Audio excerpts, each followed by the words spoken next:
Hello everybody, my name is Shankarji. Now we'll discuss chapter 4 in Civics, key elements of a democratic government. Let's consider an example of South Africa. In the country of South Africa, lots of people belonging to different races live there. They're normally known as the blacks and whites. So what happened was there was a huge conflict between the blacks and the whites. People were discriminated based on the color of their skin.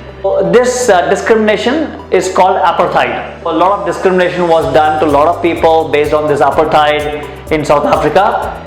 So finally Nelson Mandela and his group of people decided to fight against this apartheid. So they formed their own party known as the African National Congress, and Nelson Mandela was chosen their leader, and he led the fight against apartheid for a long time, and after a long and hard struggle won the case in 1994 CE Common Era, and finally they achieved equality for all people belonging to all races living in the country of South Africa. So finally the law was made in such a way that nobody is above the law or below the law, everybody is equal before the law. So this is a very good example of how people can unite together to fight against injustice and to achieve equality and justice for all the people living in a country. So we'll study about this topic, participation, in detail. So first of all, democracy is a government for the people, by the people and of the people. If the people don't actively participate in knowing more about the government which is there to help them and to serve them, then how will the country develop? It's almost impossible. And another reason is if the people don't actively participate in the government activities, then certain kind of people or certain group of people will misuse the government for their own selfish interests. So that's why active participation is a must to all the citizens of a country as much as possible. So that's why regular elections are held to help them actively participate in them, and then they can express or voice their opinions. What is the main criteria for electing the government? Majority. So majority wins. If maximum number of people choose a particular party, and that party will be chosen to rule the government for a certain fixed period of time. All the governments are elected for fixed periods of time. In India, this fixed period is 5 years. Once elected, the government stays in power for that time period only. It cannot extend beyond that. After that, re-elections takes place.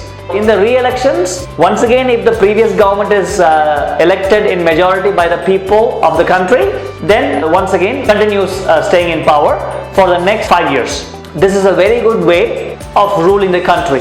In this way, regular elections check or control the misuse of government. If you have regular re-elections, they will have that fear, oh no, if we don't perform properly, then the people will remove us from power. Let's proceed further with the next topic. The topic is other ways of participating. There are many other ways of citizens participating in the country's welfare. One of the common ways of participating is criticizing when required. Because the government might implement certain rules which the people might not agree with. So that's why they have to criticize at that time. For example, the people did not agree with the government's decision to increase the EB bill, the electricity board bill pay or money.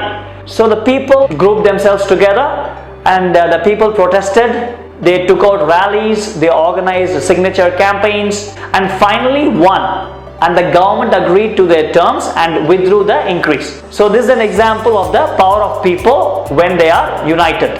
So the next common way for people to participate in the government activities, to take part in dharnas. Dharna is a Hindi word for strikes. In these ways, a lot of unfair and unjust things are exposed to the people of the country. Time and again we keep hearing stories of injustice taking place every now and then. So by organizing these dharnas or strikes, rallies, signature campaigns regularly, a lot of unfair and unjust things are exposed to the people of India, and it creates mass awareness in the people living in the country or in the citizens of our country.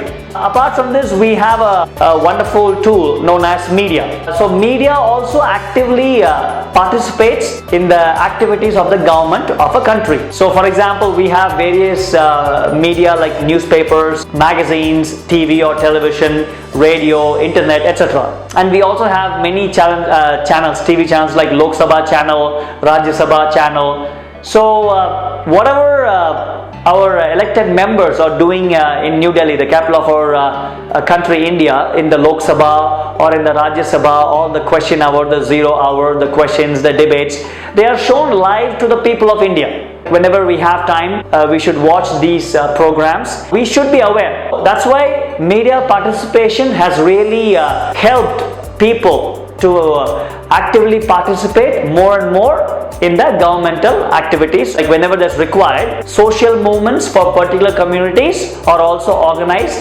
by the people of these communities. The government of India takes a note, okay, that this particular community has some problems with certain kind of issues, and then they have a word. The government officials, they organize a meeting, they arrange a meeting with these communities, and then they have a word with them, and then they try to do some group discussions, they try to debate, and then they note down certain important useful points, and then they try to resolve the issues as soon as possible.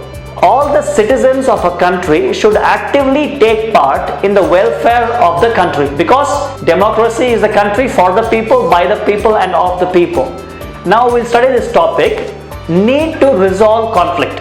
Conflicts means fights or quarrels. Conflicts occur when people of different cultures or religions or regions or economic backgrounds do not get along with each other, or when some of them are discriminated against or face discrimination. So conflicts often leads to tension, violence and death. So the government of a country is completely responsible for resolving conflicts of all sorts. Conflicts has to be resolved as soon as possible, as quickly as possible, and as smoothly and efficiently as possible. Or in generally, religious processions and celebrations can sometimes lead to conflicts.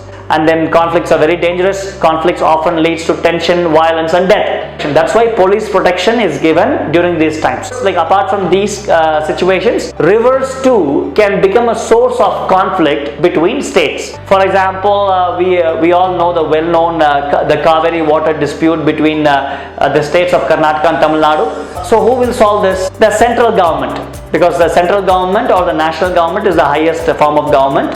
And then we'll study about this important note, equality and justice. See, equality and justice is a very noble and a very ideal concept, but like we discussed earlier, it's very hard to achieve equality and justice in our lives without struggle. The bottom line is a lot of struggles has to be made for achieving equality and justice. So one of the most important mottos of our country India is that equality and justice are inseparable. That's why equality and justice has to be maintained always. Like during the last 20th century and during the earlier times, a lot of privileges were given to the male child than the female child. Like even families, they supported the boy's child education more than the girl's child education. This is a clear example of inequality. Then a lot of people grouped together and they fought for the equality of the girls' education. Right, after quite some struggle, the government also took some steps so that girls can study easily. What the government did was they have lowered the fees for the girls' education, mostly in government schools and institutions and colleges as well.